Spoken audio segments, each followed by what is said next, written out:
जब तक बच्चा अपने माँ बाप का हाथ पकड़कर चले, निर्णय माता पिता लें, पर जब बच्चा माता पिता का हाथ छोड़कर कंधे पर स्कूल का बैग टांगकर, हाथ में पानी की बोतल लेकर, जब कंधे पर स्कूल का बैग हो, किताबों का बैग, पुस्तकों का बैग, विद्या का बैग जब अपने कंधे पर हो, तो मेरा बच्चों से निवेदन है उस समय पर आपको किसी सद्गुरु के, किसी अच्छे शिक्षक के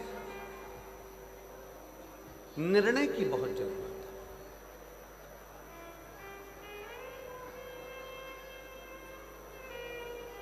हमने पहले कथा में एक बार कहा था कि 4 तरह के गुरु होते हैं। पहले नंबर पर गुरु है मां, दूसरे नंबर पर गुरु है पिता, तीसरे नंबर पर गुरु है शिक्षक और चौथे नंबर पर गुरु है सद्गुरु।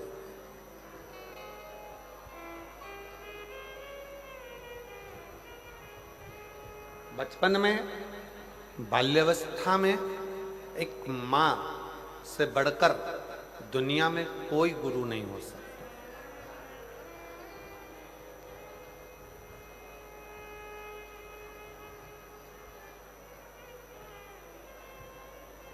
बच्चा डॉक्टर बनेगा कि बच्चा कलेक्टर बनेगा,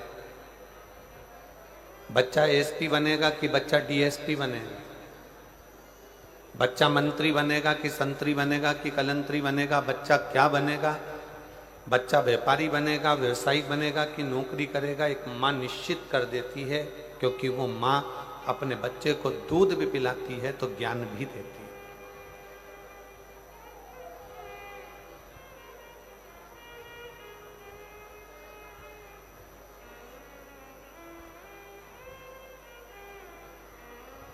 एक मां से बड़ा दुनिया में कोई गुरु नहीं है।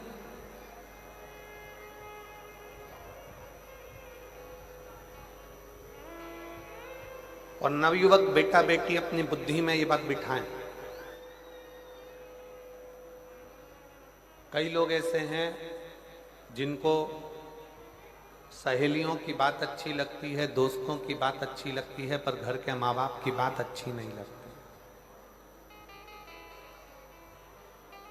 कई लोग ऐसे बैठे हैं जिनको गांव के लोगों की, शहर के लोगों की, मित्र दोस्तों की, व्यापारियों की, व्यवसायियों की बात अच्छी लगती है, अपना साथ में काम करने वालों की बात अच्छी लगती है, पर घर के बुजुर्गों की बात अच्छी नहीं लगती।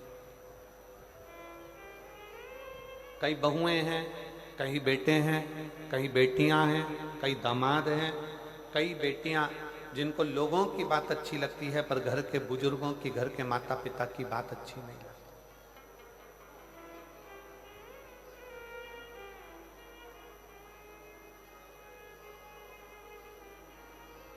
और जिन बच्चों को, दुनिया के जिन लोगों को दूसरे की बात अच्छी लगे और घर के बुजुर्गों की बात बुरी लगे, समझ लेना उसने अपने पांव पर कुल्हाड़ी मार ली और एक दिन वो बर्बाद होकर रहेगा। वो बर्बाद होकर रहेगा। जिसको दुनिया में दूसरे का धर्म अच्छा लगता है, अपना धर्म बुरा लगता है, जिसको पराया धर्म अच्छा लगे, पराये लोग अच्छे लगें, पराये धर्म के लोग अच्छे लगें, दूसरे के त्योहार अच्छे लगें और खुद के त्योहार बुरे लगें, खुद का धर्म बुरा लगे, समझ लेना कि तुम अपने पांव पर कुल्हाड़ी मार रहे हो।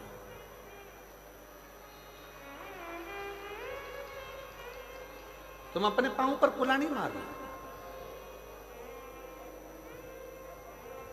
भारत एक ऐसा देश है,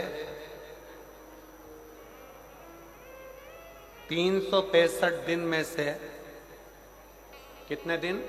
365 दिन में 400 उत्सव मनाए जाते हैं भारत में। अब जरा विचार करिएगा, दिन है 365 और हमारे यहाँ त्योहार कितने मनाए जा रहे हैं? 400। जम के बोलो जरा, 400। 365 दिन में भारतीय संस्कृति में, भारतीय सभ्यता में, भारतीय सनातन धर्म में 365 दिन हैं और 365 दिन में 400 हमारे यहाँ त्योहार हैं। अब जरा विचार करिएगा, कभी कभी एक दिन में 2-2 त्योहार पड़ जाते हैं। अमावस्या पड़ी तो शनिचरी अमावस्या पड़ जाएगी, ये अमावस्या पड़ जाएगी, वो अमावस्या पड़ जाएगी, दीप पूर्णिमा पड़ी तो ये पड़ जाएगी। 365 दिन है और सनातन धर्म में 400 त्योहार हैं। 400 त्योहार हमको क्या कम पड़ रहे हैं जो हम दूसरे धर्म के त्योहार मनाते फिर दूसरे धर्म में जाते फिर? अपने त्योहार में क्या कमी है? क्यों?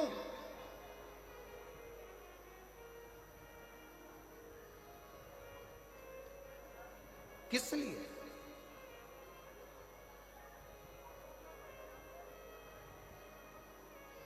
जिस घर में घर के माता पिता की बात बुरी लगने लगे और बाहर वालों की बात अच्छी लगने लगे तो समझ लेना ये घर बर्बादी का सिरा बन गया। मां सास से आपकी बनती नहीं है, सास से आपका कहीं संबंध नहीं है, मान लो लड़ाई भी है, झगड़ा भी है। हमारे बीच में शबरी नारायण वाले महाराज जी पधारे हैं। मैं शबरी नारायण वाले महाराज जी पधारे हैं, एक बार जोरदार ताली बजाकर उनका भी स्वागत। शबरी नारायण वाले महाराज जी प्रत्येक कथा में आप कथा श्रवण करने के लिए जब भी छत्तीसगढ़ उत्तर प्रदेश में भी कहीं कथा होती है तो लगभग आपका आगमन होता है और कथा रसतत्व आप ग्रहण करते हैं।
हमारे बीच में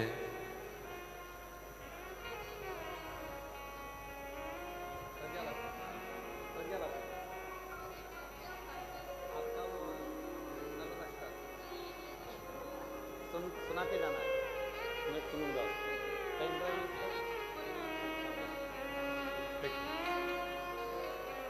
दीदी प्रज्ञा भारती जी हमारे बीच में पधारी हैं, जिनका नर्मदा अष्टक पूरे विश्व में प्रसिद्ध है। एक बार जोरदार ताली बजाकर उनका साधुवाद करिएगा।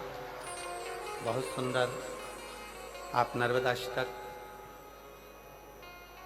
हमने निवेदन भी करा है कि कथा के विराम के समय पर एक बार नर्मदा अष्टक का पाठ आप और हम सब मिलकर करेंगे। एक बार जोरदार ताली बजाएं।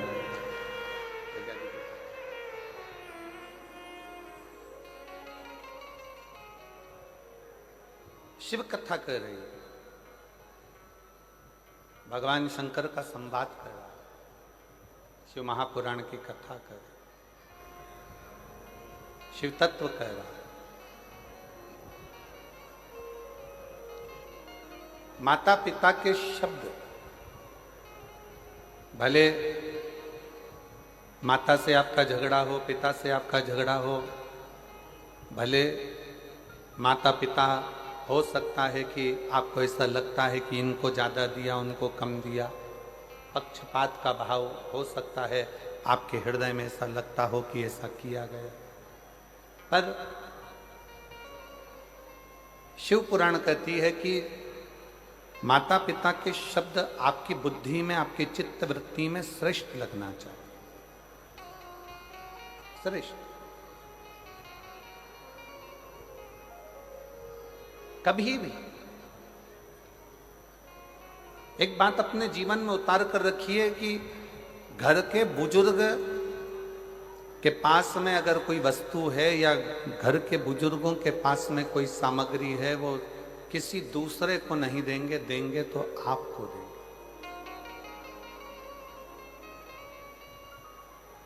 देंगे तो आपको देंगे, किसी दूसरे को नहीं। उसी तरह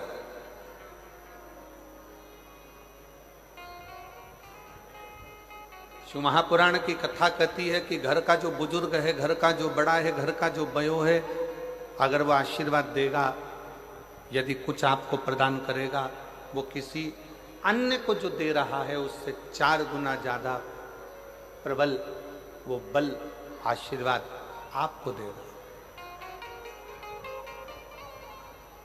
आपको प्रदान करो। इसलिए प्रयास करें। हम मना नहीं करेंगे कि आप बाहर वालों की बात को मत मानो, आप दुनिया की बात को मत मानो, आपकी सहेली की बात को मत मानो, आपके दोस्त की बात को मत मानो, खूब मानो।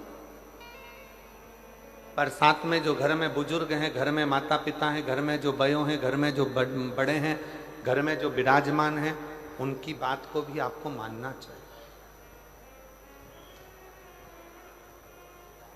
एक दिन वो आपको श्रेष्ठता के मार्ग पर लेकर जाए। शिव महापुराण की कथा कहती है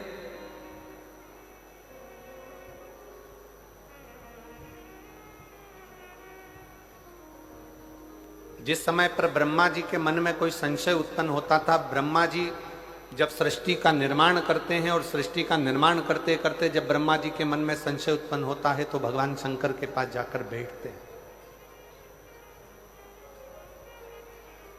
भगवान शिव के पास जाकर बैठते।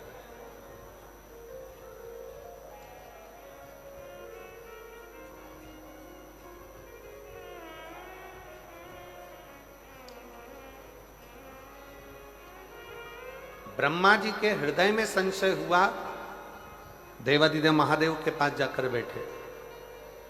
भगवान विष्णु के हृदय में संशय हुआ, भगवान देवादिदेव महादेव के पास जाकर बैठे। इंद्रदेव के मन में संशय हुआ तो भगवान देवादिदेव महादेव के पास जाकर बैठे। वरुण, गरुण, 33 कोटि देवताओं के हृदय में जब कोई संशय होता है तो भगवान शंकर के पास जाकर बैठते हैं, जिससे हमारा संशय, हमारे भीतर की कुछ मन में उलझने हो तो वो समाप्त हो जाए।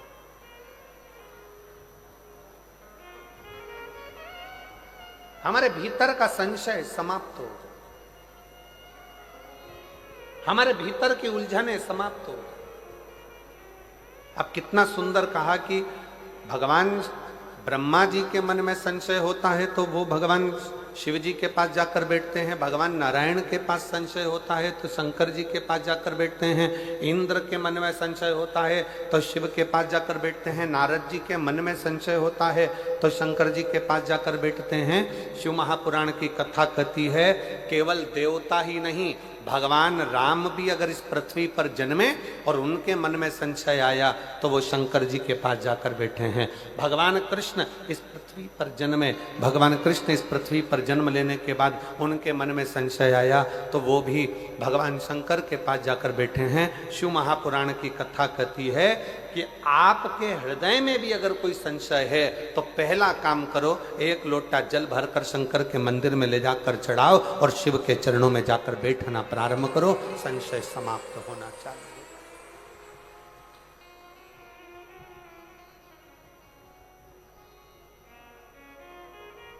संशय समाप्त।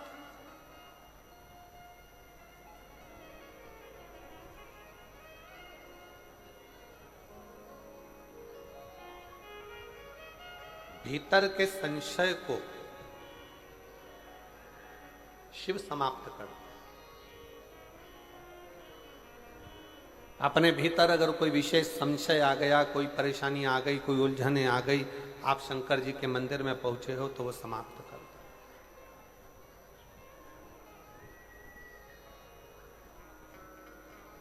कहा शिव कहां मिलेगा, शंकर को पाने की जगह कौन सी है। सबसे जल्दी अगर कहीं भगवान मिल सकता है तो कहां मिलेगा।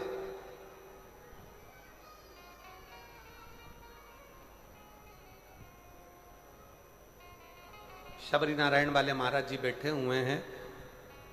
मां शबरी का बड़ा सुंदर चरित्र इन्होंने एक बार शबरी नारायण में जब हम कथा करे थे लगभग 7-8 साल पहले, बल्कि और ज्यादा समय हो गया होगा, 9-1 साल के लगभग में शबरी नारायण में कथा हुई थी 9-1 साल पहले। तब आपने एक प्रसंग सुनाया था महाराज जी कि प्रथम भक्ति में सत्संग मूल है। प्रथम भक्ति सत्संग की मूलता। जब भगवान राम जी ने शबरी अम्बा के सामने खड़े होकर कहा कि शबरी अम्बा, मां शबरी से भगवान राम कहते हैं, शबरी अम्बा से भगवान राम कहते हैं कि मुझे पाने के लिए, मेरा दर्शन करने के लिए और मुझे पाने के लिए कहीं जाने की जरूरत नहीं है। मुझे अगर कहीं पाना है तो कहीं अगर कथा चल रही हो उस कथा में जाकर बैठ जाइए, मेरा दर्शन आपको उस कथा में जरूर होगा, ये निश्चित।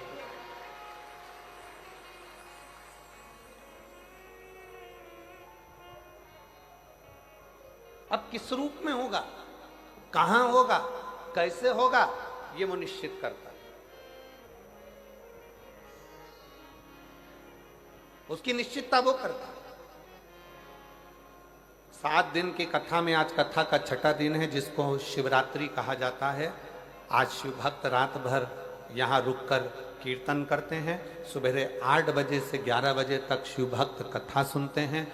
11 बजे इस भूमि को नमन करके प्रणाम कर कर उस भूमि का रज अपने मस्तक चढ़ाते हैं। बाबा को झोली पसार कर प्रणाम कर कर बाबा से अपने मन की बात कहकर बाबा के इस पवित्र प्रांगण से जाते हैं और कहते हुए जाते हैं, मेरे भोले बाबा, मेरे पिता, हे बाबुल, ऐसी कृपा करना मेरे भोलेनाथ कि 3 महीने के अंदर मेरा भी पत्र व्यासपीठ पर पहुंच जाए। ऐसी करुणा तू मेरे ऊपर कर दे, ऐसी दया तू मेरे ऊपर कर।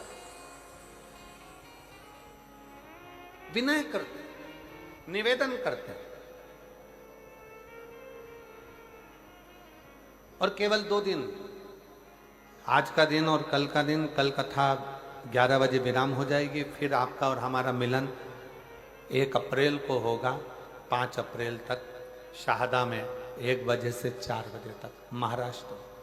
फिर अपन 1 बजे से 4 बजे तक शिव महापुराण की कथा महाराष्ट्र से श्रवण करेंगे। नूतन संवत्सर की करेंगे, नूतन वर्ष की करेंगे, नए वर्ष की, नए संवत्सर की, और एक नई ऊर्जा के साथ कि हम नूतन वर्ष की पहली कथा सुन रहे हैं। बाबा हमारे मन के मनोरथ पूर्ण करे।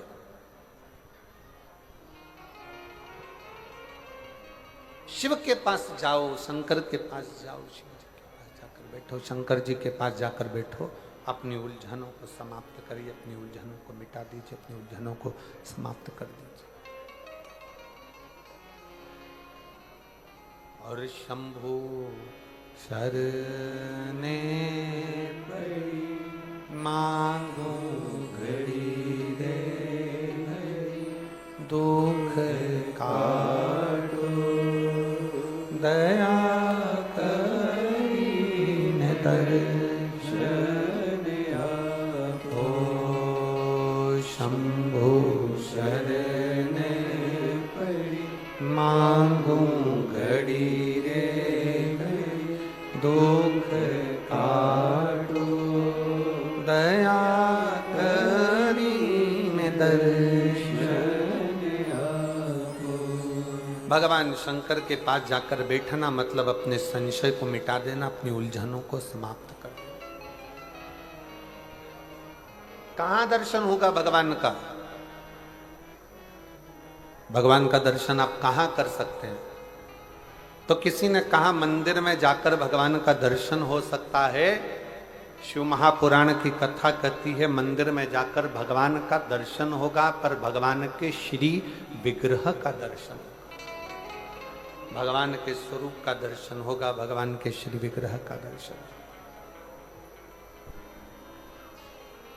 और भगवान के असली स्वरूप का दर्शन करना है तो कहां होगा? तो कहा जहां पर भगवान शंकर की शिव महापुराण की कथा हो रही हो, वहां जितने शिव भक्तों का आप दर्शन करें वो शंकर का ही दर्शन होगा, शिव का ही दर्शन, शिव का दर्शन। शिव महापुराण की विद्येश्वर संहिता में, शिव महापुराण के महत्तम में लिखा, वेद व्यास जी ने लिखा, श्री शिवाय नमस्तुभ्यम बोलने वाला शंकर भगवान की शिव महापुराण की कथा सुनकर जाने वाला जिस ओर से निकल कर जाता है, उसके शरीर से छूकर जो हवा जाती है, और अगर उस रोड पर, उस गांव में, उस रास्ते में कोई अधोगति में मर गया, एक्सीडेंट में मर गया, कोई अचानक बीमारियों से मर गया, बहुत आस और विश्वास था उसको, जीने की तमन्ना थी, अचानक मर गया, अगर कोई शिव पुराण सुनकर जा रहा होता है, उसके शरीर से लगकर कोई हवा भी चलकर जाती है तो वो जीवात्मा का कल्याण करते करते जाती है, उसको मुक्त करते करते जाती है, उसको मोक्ष करते करते जाती है, उसकी मुक्ति करते करते जाती है। ये सियोर वाला महाराज नहीं कर रहा, ये शिव महापुराण की कथा में महत्तम में लिखा कि शिव पुराण की कथा सुनकर जाने वाला व्यक्ति जिस जगह से निकल कर जाता है, वहां से हवा चलकर उसके शरीर से छूती हुई जहां तक जाती है, वो ना जाने कितने कितने जीवों का कल्याण कर देती है। ये शिव महापुराण की कथा कर।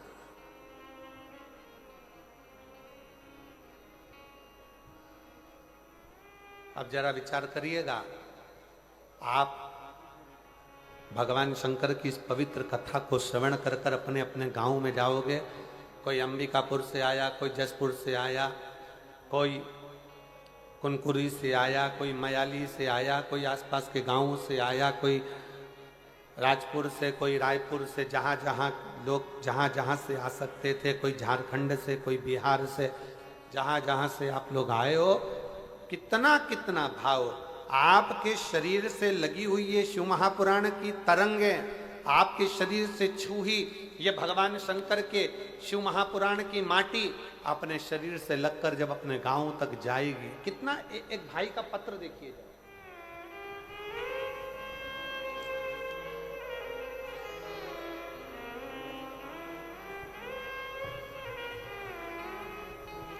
मेरा नाम प्रीति साव है, प्रीति साव, कहीं बैठी हो तो हाथ हिला सकती हूँ। मैं छत्तीसगढ़ राज्य के रायगढ़ जिला के छोटे से गांव से हूँ, कहीं बैठी हो तो हाथ हिला सकती हैं और एक बेलपत्र लेने के लिए आ सकती हैं। प्रीति साव, कहीं बैठी हो तो एक बेलपत्र लेने के लिए आ सकती हैं। मैं छत्तीसगढ़ राज्य के रायगढ़ जिला के एक छोटे से गांव से हूँ। एक लोटा सारी समस्या का हल, गुरुदेव एक लोटे जल का मैं क्या वर्णन करूं। एक पत्र में उसने सबसे पहले जो लाइन लिखी है, आप भी अपने एलईडी पर पढ़िएगा जरा। इस धरती पर ऐसा कोई इंसान नहीं जिसके पास समस्या नहीं है, पर इस धरती पर ऐसी कोई समस्या नहीं जिसका समाधान शिव महापुराण में नहीं है, जिसका समाधान शिव महापुराण में नहीं है। मैं छत्तीसगढ़ के रायगढ़ जिले की एक छोटे से गांव से हूं गुरुदेव। हमारे यहाँ पर 500 600 फीट तक पानी नहीं है गुरुदेव। हमारे यहाँ भी एक बोर 600 फीट का लगा है, पर उसमें भी पानी बहुत कम कम सा आता। फिर एक और बोर कराया 500 फीट का, उसमें भी पानी थोड़ा थोड़ा सा आया। आखिरी में मेरी माँ पिता सब थक गए, विचार कर अब क्या करें क्या करें।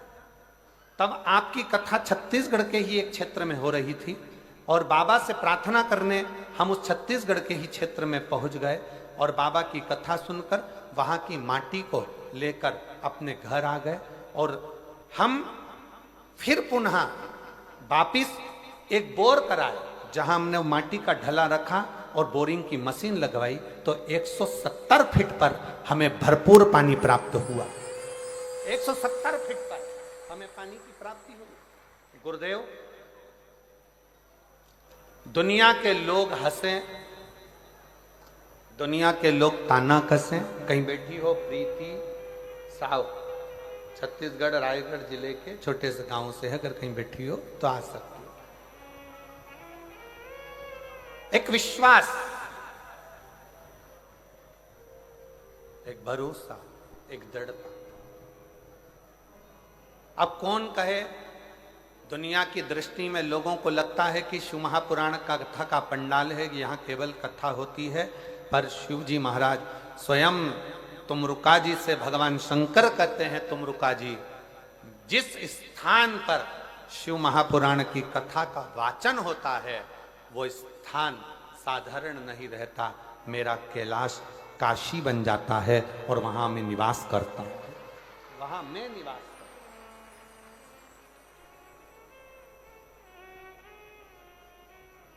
आप जो भोजन व्यवस्था संभाल रहे हैं, जो भोजन व्यवस्था में लगे हुए हैं, उनसे जाकर पूछना, लाखों शिव भक्त रोज के भोजन कर रहे हैं प्रतिदिन। कभी 50,000 भोजन कर रहे हैं, कभी 60,000 भोजन कर रहे हैं, कभी 1,00,000 लोग भोजन कर रहे हैं प्रतिदिन। इतने लोगों का भोजन बन रहा है, समिति उसको सुचारू रूप से चला रही है। जो भोजनशाला संभाल रहे हैं उनके पास जाकर पूछना, क्यों भैया भोजन भंडारे में कोई चीज की कमी है क्या, भोजन भंडारे में कोई चीज की कमी चल रही है क्या? तो वो हाथ जोड़कर कहेंगे, शंकर जी का भंडारा है, ऐसा चल रहा है कि रात दिन लोग खा रहे हैं और मालूम नहीं पड़ रहा।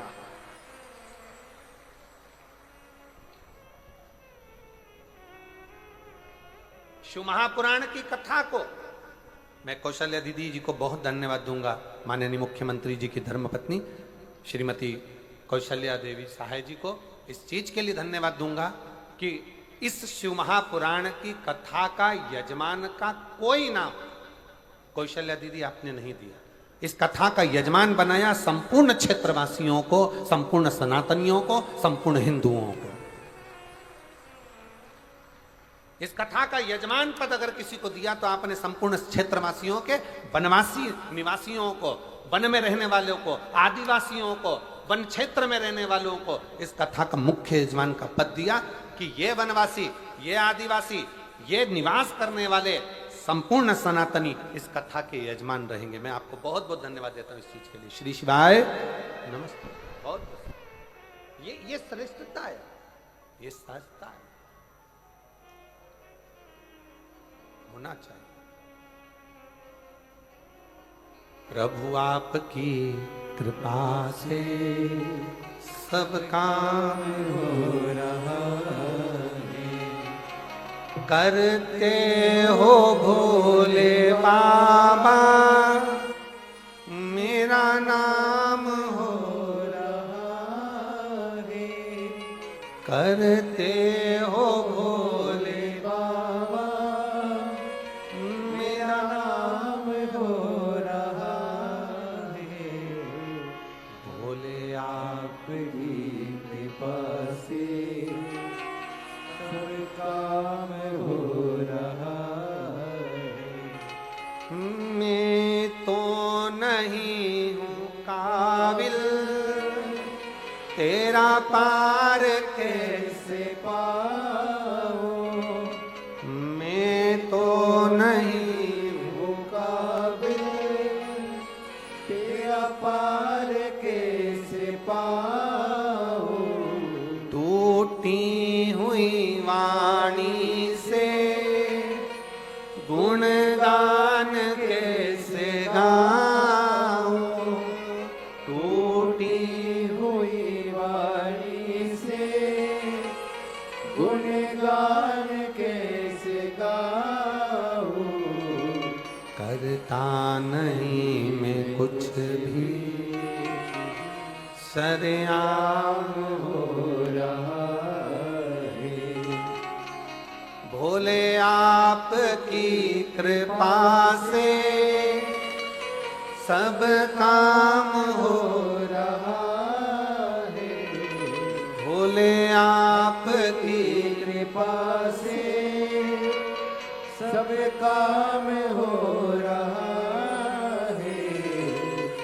करते हो डमरू वाले, मेरा नाम हो रहा है। करते हो डमरू वाले, मेरा नाम हो रहा है। ये उसकी कृपा से, ये उसकी दया से।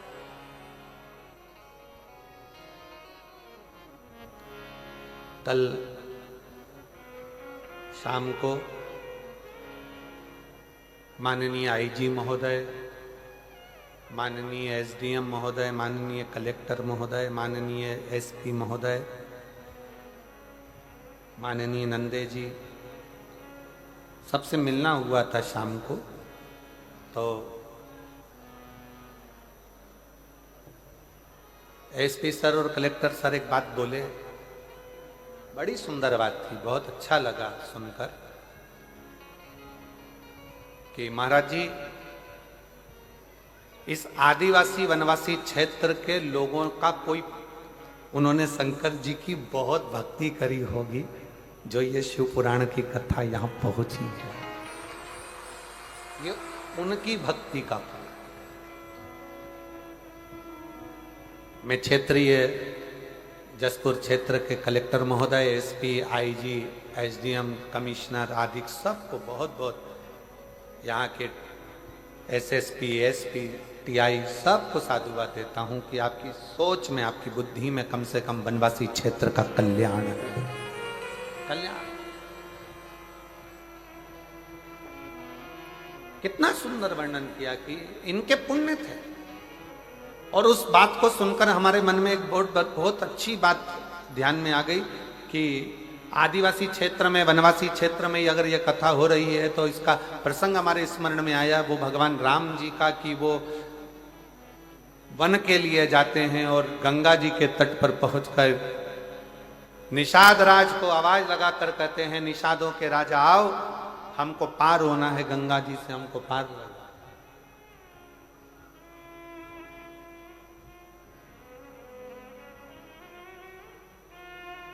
हमको पार होना, गंगा के तट से हमें पार उतारिए।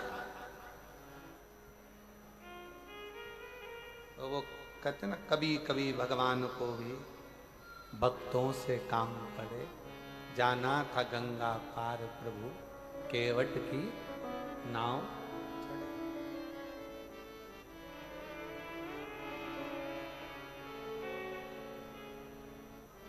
हमको पार उतरना है।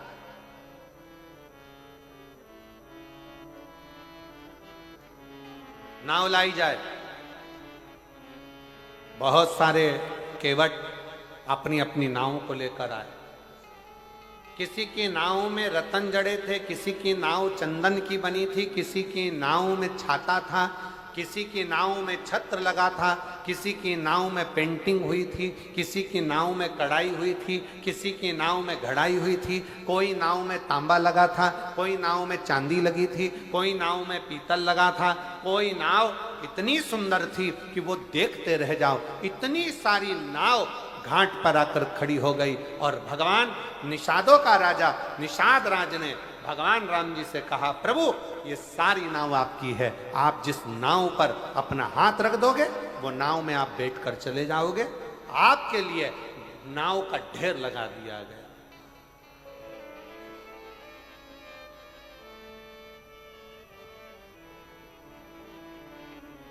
ये सारी नाव आपकी है,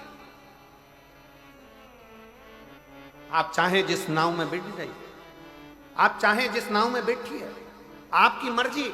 ये नाव का ढेर लगाया। निषाद राज ने एक ध्वनि कर कर अपने निषादों को सूचना कर दी कि नाव लाओ, राम जी आए, पार उतरेंगे, नाव लाओ। सब ने अपनी अपनी नाव को झड़ा कर, साफ कर कर, पोंछ कर, बढ़िया सुंदर तैयार कर कर, इतना सुंदर श्रृंगार कर कर सब ने नाव खड़ी कर दी। सब ने, एक से बढ़कर एक नाव गंगा जी के घाट पर खड़ी थी, एक से बढ़कर एक नाव गंगा के तट पर खड़ी थी। और सारी नाव लगने के बाद सारी नाव जब लग गई, 25-50 नाव का ढेर लग गया निषादों की, तब आखिरी में एक नाव आखिरी में खड़ी थी, जिसमें एक केवट अपने तन पर जो पिछोड़ा रहता है, अब इधर हमको नहीं मालूम कि इधर क्या बोलते हैं, तन पर एक गमछा, पिछोड़ा, एक कपड़ा पुरुष लोग अपने कंधे पर रखते हैं, पिछोड़ा, गमछा, एक केवट बैठा अपनी नाव की ओर, और नाव में बैठा बैठा कपड़े को गीला कर रहा है नाव के पानी से और बाहर निचोड़ रहा है। फिर नाव में भरा, फिर निचोड़ा, फिर नाव में भरा, फिर निचोड़ा। क्यों? क्योंकि ये केवट की नाव नीचे से फूटी थी और फूटी हुई नाव में अंदर से पानी आ रहा था, तो केवट उस नाव का पानी बाहर निचोड़ रहा था, नाव को खाली कर रहा था। राम जी इतनी सुंदर सुंदर नाव को देखे और देखने के बाद राम जी आगे बढ़ते बढ़ते बढ़ते बढ़ते बढ़ते बढ़ते उस केवट के पास पहुंच गए, जिसकी नाव में छेद था, नाव पुरानी थी, और केवट के पास जाकर कहा, केवट तुम्हारी नाव लगाओ, मैं इससे पार उतरूंगा, तुम्हारी। आज हमको लगता है आदिवासी क्षेत्र में, वनवासी क्षेत्र में, इस वीराने जंगल में, इस मयाली में, इस कुनकुरी में, जशपुर में अगर आज ये कथा हो रही है तो हमको तो लगता है कि वो केवट का चरित्र याद आ गया कि अच्छी अच्छी नाव छोड़कर भगवान राम उस टूटी हुई केवट की नाव के पास गए। टूटी हुई, जिस नाव में छेद है उस नाव के पास।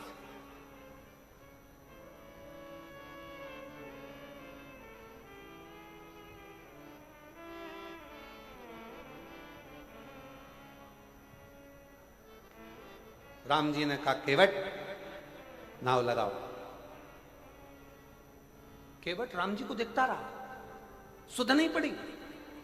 जिस समय पर पहली बार अनाउंस हुआ होगा व्यासपीठ से कि मयाली जसपुर में कुनकुरी के अंतर्गत मधेश्वर महादेव में शिव महापुराण की कथा है, तो आधे तो जसपुर वालों के टेंशन हो गया होगा, इतनी पास, इतनी नजदीक।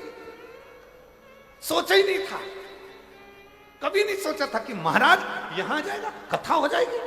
आधे से ज्यादा मेरी जीजियों ने तो मुझे लगा होगा कि उस दिन गुलाब जामुन बना के खाई होगी, पक्का। इतनी नजदीक, इतनी नजदीक।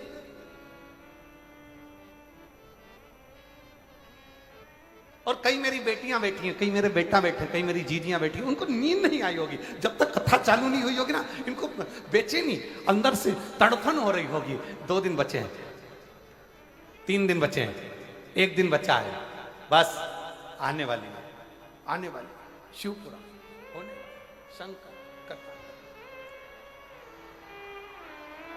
शिव शंकर आने वाला है। मेरा शंकर आएगा, मेरा शंकर आएगा, मेरा शंभु आएगा, मेरा शंभु आएगा। उसके हृदय में, उसकी आंखों से शिव को पाने की ललकता बढ़ती गई।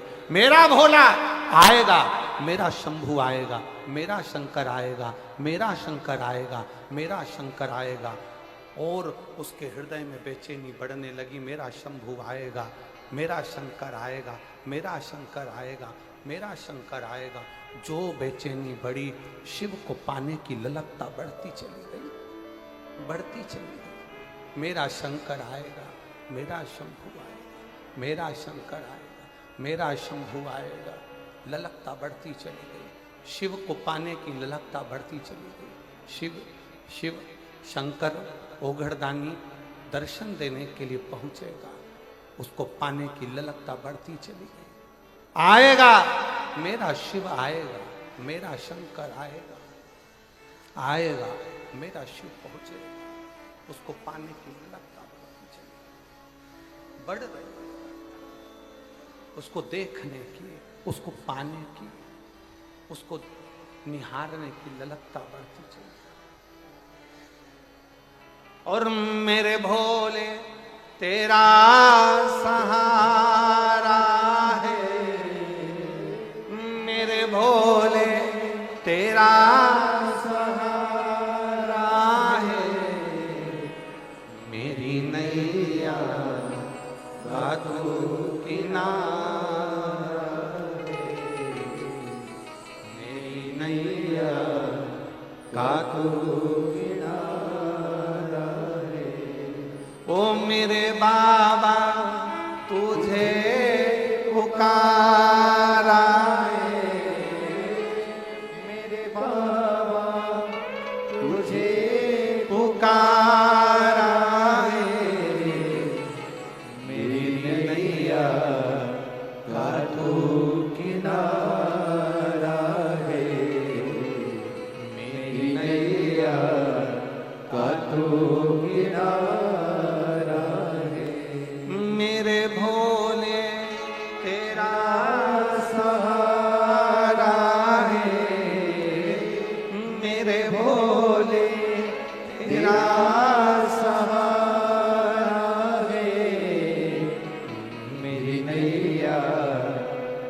हाथों किनारा है,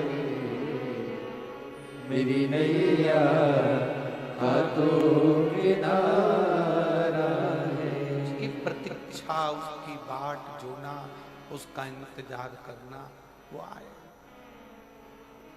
वो आए।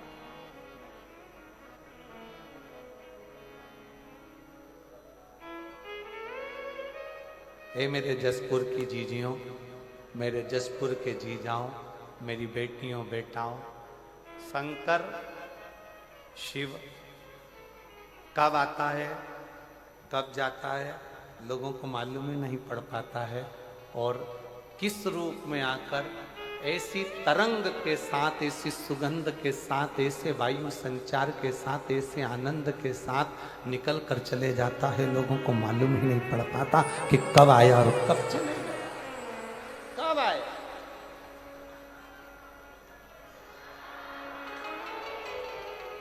उसको पहचान के नेत्र चाहिए, उसको पहचान करने के नेत्र की जरूरत है, नेत्र केवट, केवट।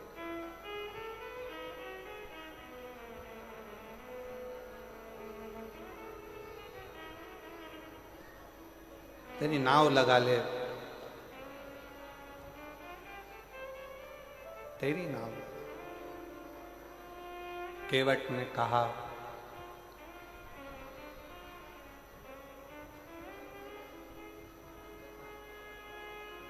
मेरी नाव बड़ी है पुरानी,